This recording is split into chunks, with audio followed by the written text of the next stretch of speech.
दोस्तों 2025 को आप कैसे भूल सकते हैं, क्योंकि इसी साल दो शख्सों की अगले 5 साल के लिए किस्मत का फैसला होना है।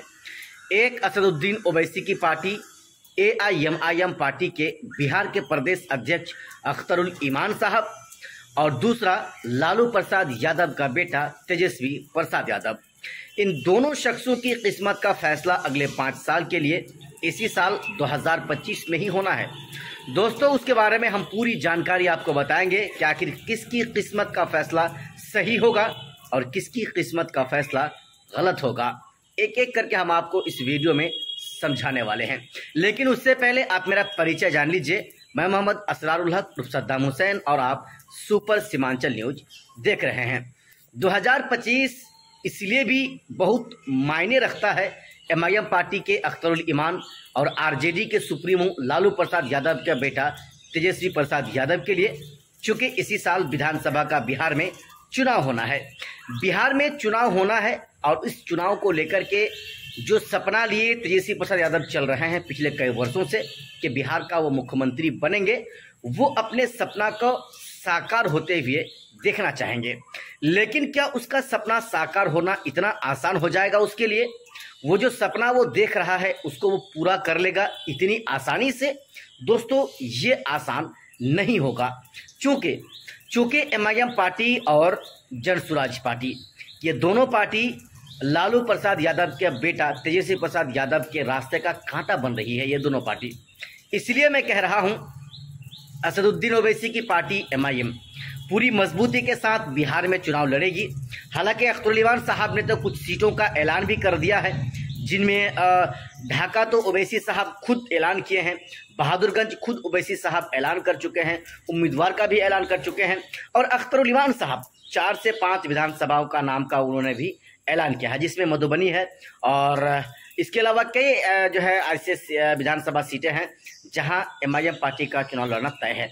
लेकिन ये सीमांचल के सीटों की बात मैं नहीं कर रहा हूं, ये मिथिलांचल और उसके बाहर की सीटों की मैं बात कर रहा हूं। अख्तरुल ईमान साहब जब पूरे बिहार में मजबूती के साथ चुनाव लड़ने की तैयारी कर रहे हैं, तो उतना ही मुश्किल हो सकता है लालू प्रसाद यादव का बेटा तेजस्वी प्रसाद यादव के लिए मुख्यमंत्री बनने का। जी हाँ, आप सही सुन रहे हैं। जितनी मजबूती MIM पार्टी को मिलेगी, जितनी मकबूलियत जनसुराज पार्टी को मिलेगी, उतना ज़्यादा तेजस्वी प्रसाद यादव मुख्यमंत्री के होड़ से बाहर जाते हुए दिखेंगे। लेकिन लालू प्रसाद यादव का बेटा तेजस्वी प्रसाद यादव इस ख्वाब में है कि वो ओवैसी को इग्नोर करेगा, जनसुराज को इग्नोर करेगा और वो बिहार का मुख्यमंत्री बन जाएगा। दोस्तों, ऐसा नहीं होने वाला है। जी हाँ, मैं आपको इसलिए कह रहा हूं कि अब तक का जो फैसला है जनसुराज पार्टी का 243 सीटों पर, यानी पूरे बिहार में वो विधानसभा लड़ेंगे, इस बात का वो ऐलान कर चुके हैं। और ओवैसी भी सीमांचल के साथ साथ मिथिलांचल और पूरे बिहार में उन तमाम विधानसभाओं में अपना वो उम्मीदवार उतारेंगे जहां पर मुसलमानों की तादाद ज़्यादा है, जहां पर मुसलमान और दलित वोटर्स ज़्यादा है, उन तमाम सीटों पर ये भी अपना उम्मीदवार उतारेंगे। ऐसे में अगर ये दोनों चुनावी मैदान में लड़ जाए, ये दोनों आपस में जब वोट काटेंगे, वोट लेंगे, तो वो महागठबंधन का ही वोट लेंगे। ऐसे में तेजस्वी के लिए रास्ता आसान नहीं होने वाला है, नहीं होता हुआ दिखता है। भला तेजस्वी क्या सोच रहे हैं, इन लोगों के साथ गठबंधन के बारे में क्यों नहीं सोच रहे हैं, ये उनका मामला है, ये उनकी मर्जी है, वो गठबंधन करे या ना करे। लेकिन दोस्तों, मैंने आपको अगले 5 साल तेजस्वी को लेकर बता दिया कि इन दोनों के साथ गठबंधन किए बिना, इन दोनों को अपने साथ में लिए बिना तेजस्वी प्रसाद यादव अगला बिहार का 5 साल के लिए मुख्यमंत्री नहीं बन सकता, कभी नहीं बन सकता। जी हाँ, अब मैं आपको इस वीडियो में बताऊंगा कि एक आदमी की किस्मत कैसे बदल सकती है।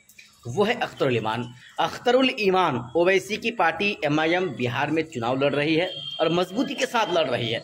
ऐसा नहीं कि दिखावा है, मजबूती के साथ लड़ रही है।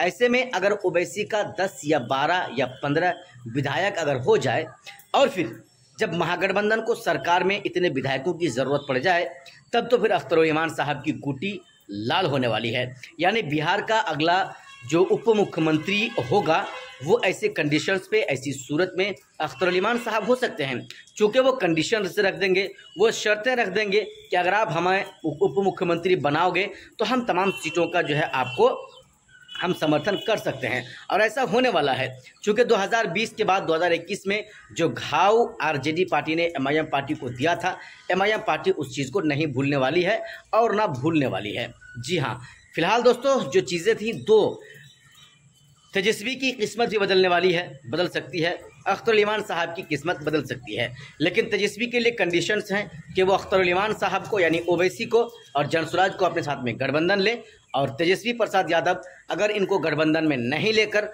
चुनाव लड़ता है और एमआईएम पार्टी को 10 से 12 या 15 विधायक उनकी भी पार्टी के बन जाते हैं, और फिर इन विधायकों की अगर ज़रूरत तेजस्वी को पड़ जाती है मुख्यमंत्री बनाने के लिए या बनने के लिए, तो फिर ऐसी सूरत में अख्तर अली खान साहब की भी किस्मत बदल सकती है और वो भी बिहार का अगला उप मुख्यमंत्री बन सकते हैं।